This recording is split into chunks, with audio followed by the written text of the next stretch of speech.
buat mahasiswa semua. Minal aidin wal faizin. Kita ketemu lagi setelah libur Idul Fitri. Pada pertemuan kali ini saya akan menyampaikan materi terkait soal lembaga negara yang pada sebelum libur Idul Fitri sudah saya uraikan, sudah saya terangkan tentang teori lembaga negara. Hari ini kita masuk ke lembaga negaranya. Apa-apa saja lembaga negara yang diatur di dalam konstitusi kita. Untuk mempersingkat waktu, saya mulai mungkin dari proses perubahan Undang-Undang 45. Ini untuk mereview, untuk mengingatkan teman-teman mahasiswa setelah libur panjang dari Idul Fitri ini. Mungkin ada yang terlupakan, ada yang lupa apa yang sudah kita sampaikan sebelumnya. Untuk mengingatkan memori tersebut, maka penting kiranya saya menyampaikan kembali seperti apa sih proses perubahan Undang-Undang Dasar 1945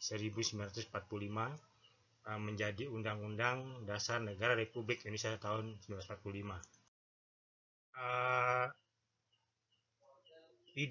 Ide dasarnya atau awalnya itu dimulai dari tuntutan reformasi.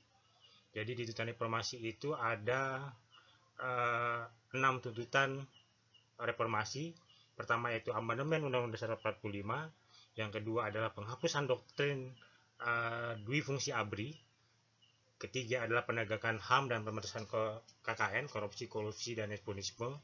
Yang keempat adalah otonomi daerah. Yang kelima adalah kebebasan pers. Yang keenam adalah mewujudkan kehidupan yang demokrasi. Nah, sebelum perubahan itu konstitusi kita itu terdiri dari pembukaan, batang tubuh yang terdiri dari 16 bab, 37 pasal, 49 ayat, 2 aturan peralihan, dan 2 aturan tambahan. Kemudian adalah penjelasan. Nah, latar belakang perubahan ini adalah soal kekuasaan tertinggi ada di tangan MPR, atau sering disebut dengan MPR adalah sumber hukum, MPR adalah pemegang kedaulatan rakyat tertinggi di seluruh Republik Indonesia. Itu sebelum perubahan. Kemudian kekuasaan yang sangat besar kepada presiden. Jadi kekuasaan presiden ini begitu super powernya.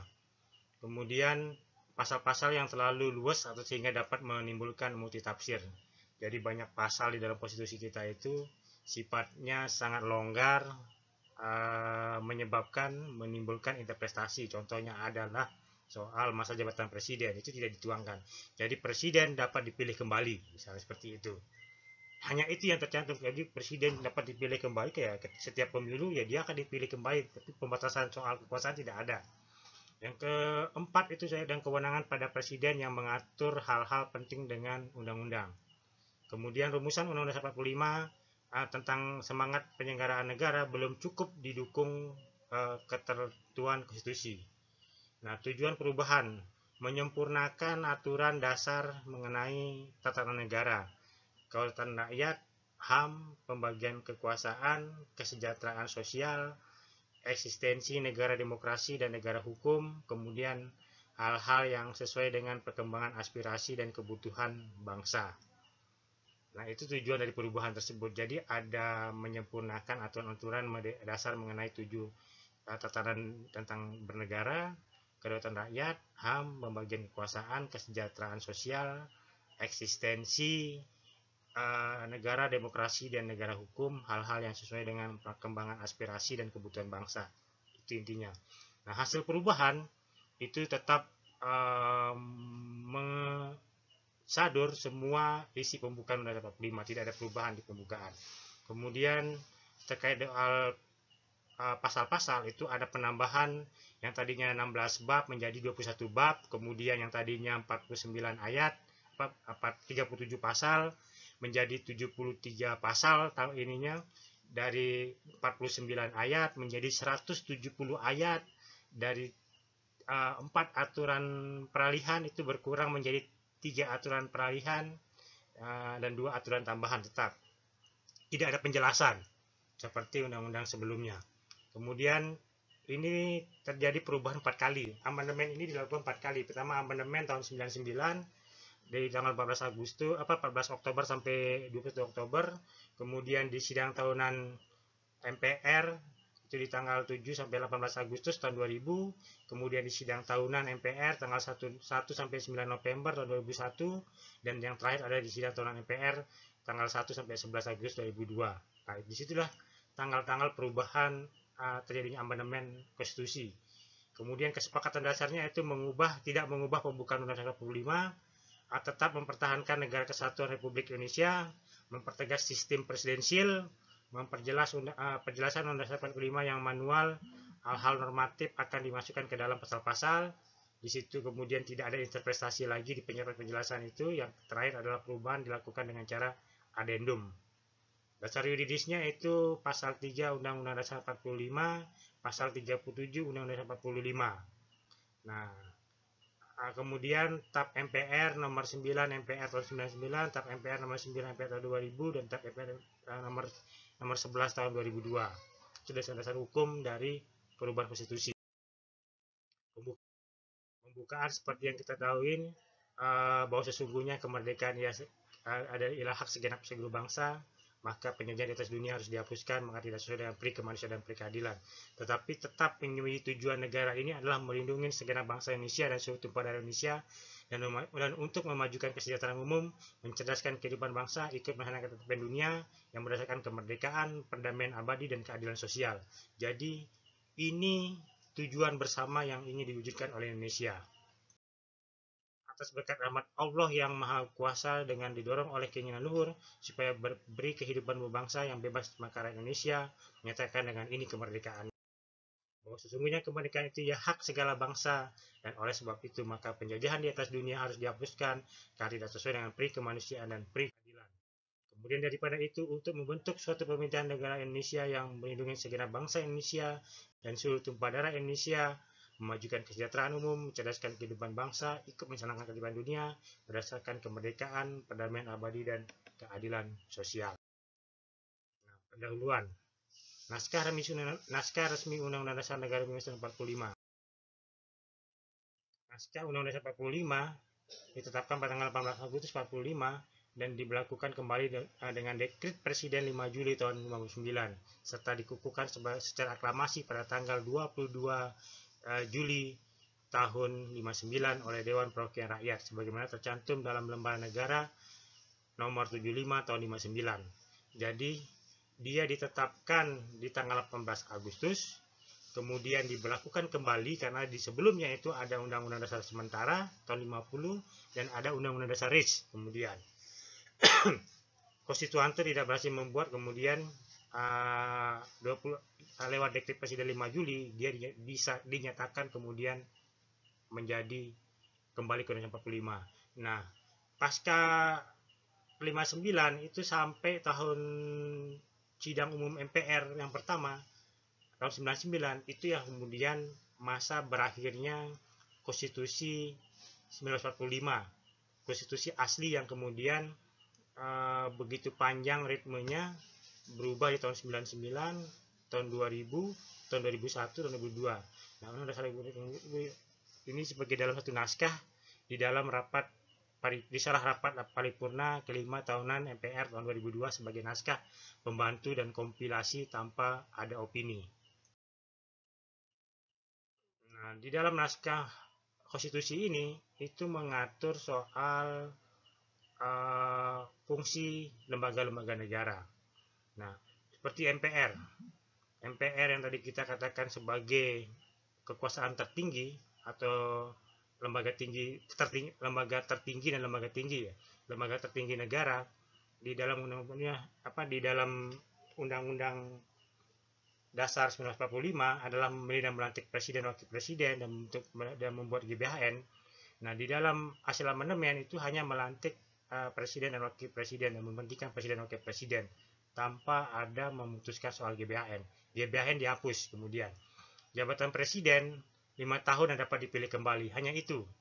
Nah, di hasil amandemen itu 5 tahun yang dapat dipilih kembali dalam 2 kali masa jabatan. Jadi hanya 2 kali masa jabatan.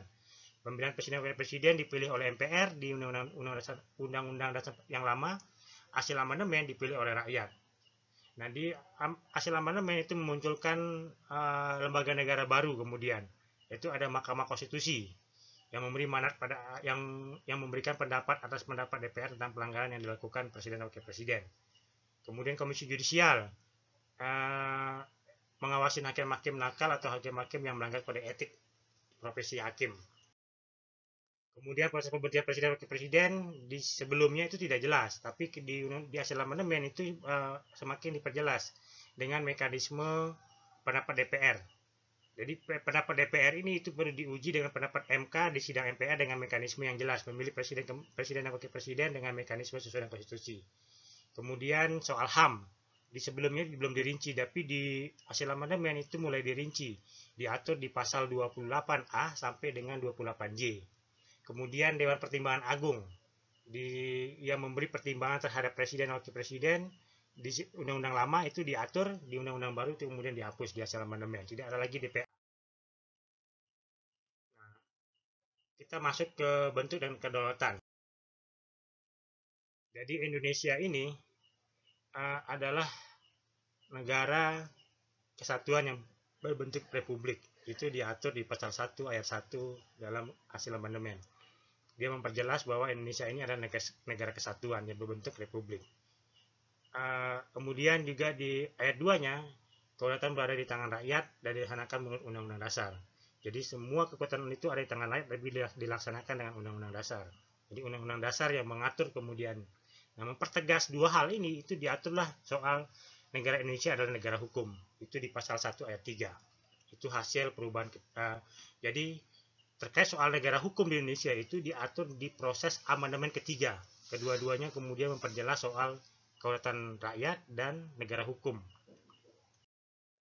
Lembaga-lembaga negara dalam sistem kenegaraan Indonesia. Kalau digambarkan itu seperti ini gambarnya.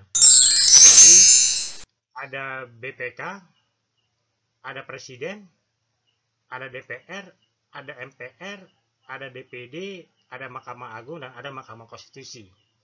Inilah yang dimaksud dengan lembaga-lembaga tinggi. Jadi lembaga tinggi yang memiliki fungsi pokok itu ada BPK sebagai pengawas atau auditor keuangan, ada Presiden sebagai pelaksana kekuasaan eksekutif, ada DPR, MPR, DPD sebagai pelaksana kekuasaan legislatif atau fungsi pembentukan peraturan perundang-undangan, fungsi kontrol, fungsi budgeting. Dan ada fungsi yudisial, itu ada kekuasaan kehakiman, itu ada di Mahkamah Agung dan Mahkamah Konstitusi. Nah, di antara lembaga-lembaga ini, itu ada lembaga negara yang fungsinya tidak berada pada ketiga fungsi tadi itu. Itu ada KPU, atau Komisi Pemilihan Umum yang berfungsi sebagai penyelenggara pemilu. Kemudian ada Bank Sentral, atau sering kita kenal dengan Bank Indonesia. Di bawah Presiden itu ada kementerian, ada Dewan Pertimbangan, ada TNI dan Polri. Nah, di Mahkamah Agung itu ada badan peradilan di bawahnya, kemudian ada pengadilan tun, ada pengadilan militer, ada pengadilan tata usaha negara, dan ada pengadilan agama. Untuk melaksanakan fungsi kuasa kehakiman, pengawasan fungsi kuasa kehakiman, karena tidak boleh diintervensi, maka untuk menjaga kehormatannya itu ada yang kemudian dikenal dengan nama Komisi Yudisial. Nah, di bawah Presiden itu ada pemerintah daerah yang terdiri dari gubernur dan DPRD. Di bawah gubernur dan DPRD itu ada pemerintah daerah tingkat kabupaten dan kota, juga ada bupati wali kota dan ada DPRD-nya.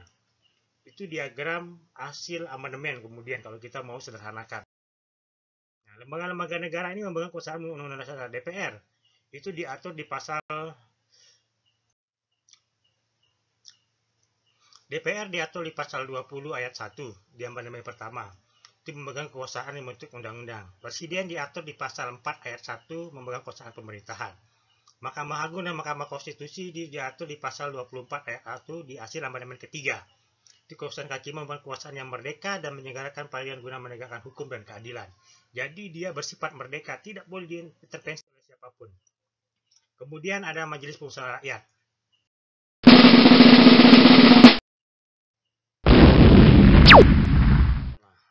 Anggota DPR itu dipilih melalui pemilu. Anggota DPD dipilih melalui pemilu. Jadi dia bersifat bikameral kemudian. Jadi ada dua kamar yang kemudian di dalam satu kamarnya itu adalah MPR. Itu diatur di pasal 2 ayat 1 hasil amandemen ke-4. Wewenangnya mengubah dan menetapkan undang-undang dasar, itu fungsi MPR. Melantik presiden dan wakil presiden, itu diatur di pasal 3 ayat 2. Memberhentikan presiden dan wakil presiden dalam masa jabatannya menurut undang-undang dasar. Nah, memilih wakil presiden di dua calon yang diusulkan oleh presiden, dalam hal ini terjadi kekosongan wakil presiden.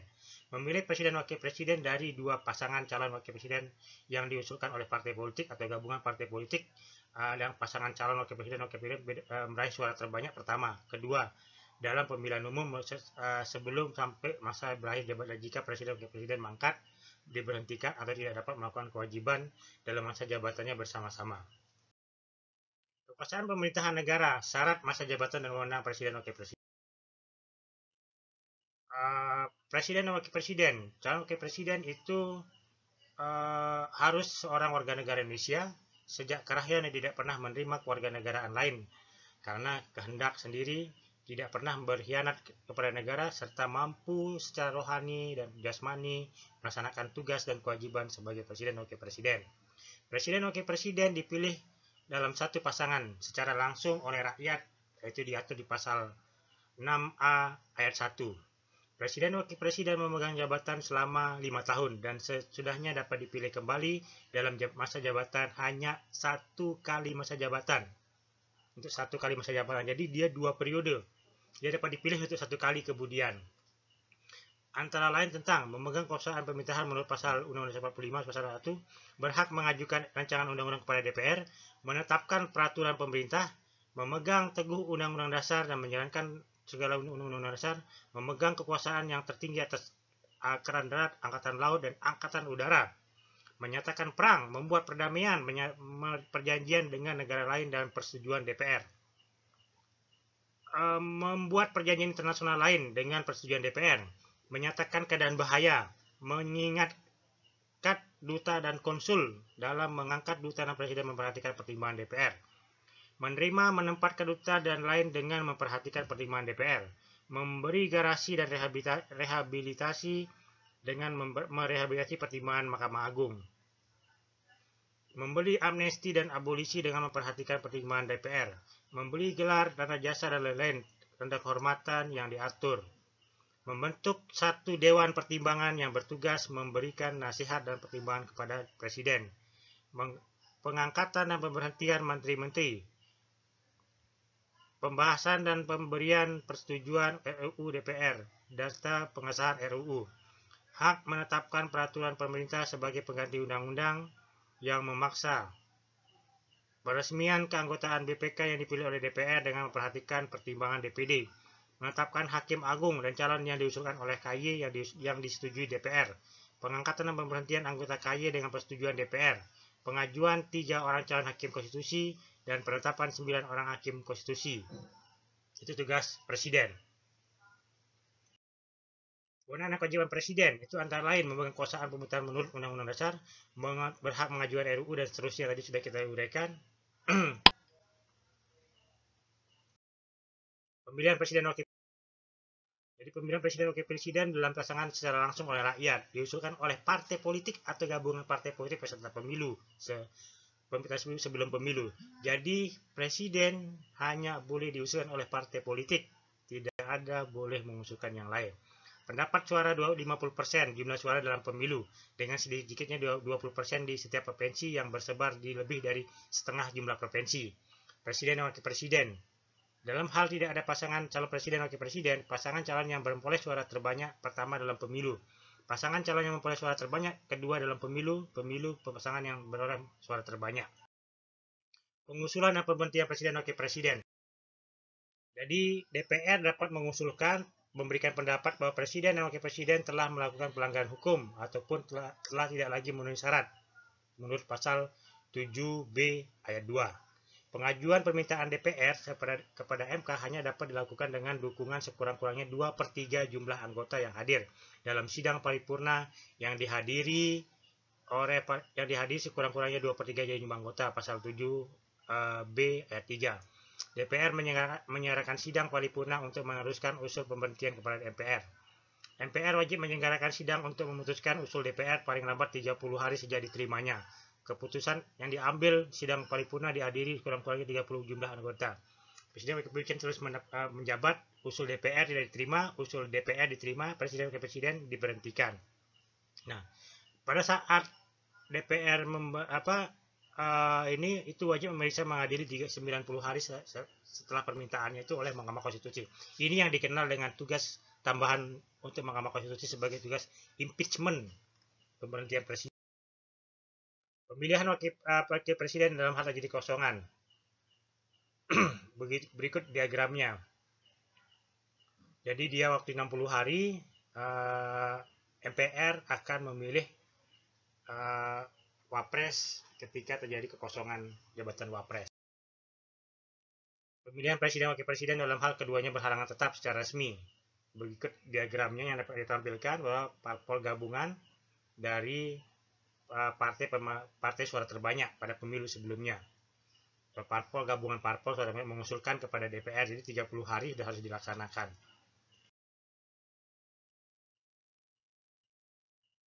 Menyatakan perang, membuat perdamaian, persetujuan dan lain-lain internasional itu harus mendapat pertimbangan dari Mahkamah Agung. Dengan pertimbangan menyatakan ada bahaya, mengangkat dan menerima duta, memberikan garasi dan rehabilitasi itu harus dengan pertimbangan Mahkamah Agung. Soal garasi dan rehabilitasi ini sekarang posisi amnesti dan abolisi itu dengan pertimbangan DPR. Pemberian gelar dan lain-lainnya itu tanpa pertimbangan. Yang butuh pertimbangan itu hanya 3 lewat DPR, 1 lewat Mahkamah Agung. Yang Mahkamah Agung terkait dengan garasi dan rehabilitasi, karena itu terkait soal hukum. Garasi itu orang yang dihukum kemudian dibeli pengampunan lewat garasi. Rehabilitasi itu pemulihan nama baik. Kementerian dan Dewan Pertimbangan itu presiden membentuk Dewan Pertimbangan yang bertugas memberikan nasihat dan pertimbangan pada presiden, dibantu menteri-menteri negara, diangkat berbentukan oleh presiden, membidangi urusan tertentu dalam bidang pemerintahan. Pembentukan, pengubahan dan pembubahan kementerian negara diatur dalam undang-undang. Baik, demikian. Kalau masih ada pertanyaan, saya persilahkan ditanya di bawah ini nanti komen dan subscribe. Terima kasih. Wabillahi taufiq wal hidayah. Wassalamualaikum warahmatullahi wabarakatuh.